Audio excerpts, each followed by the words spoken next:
Beginilah kerja tempur gabungan pilot drone dari Batalion Ketiga Resimen Lintas Udara ke-247 dengan artileri di benteng Angkatan Bersenjata Ukraina.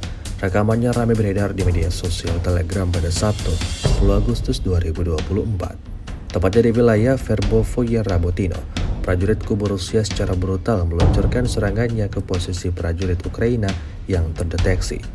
Jauh sebelum melancarkan serangannya, terlebih dahulu militer Rusia sudah menentukan titik-titik yang menjadi sasaran utama.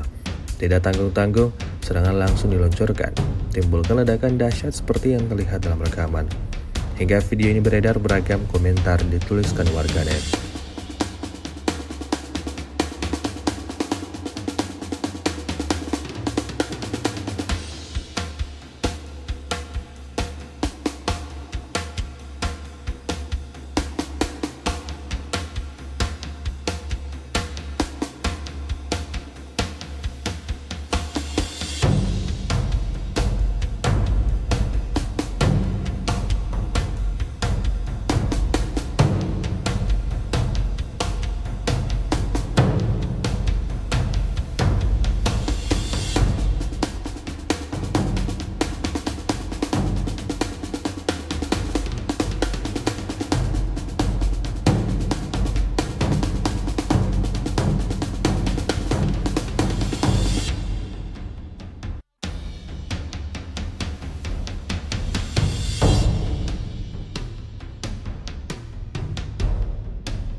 Download Tribun X sekarang, menghadirkan lokal menjadi Indonesia.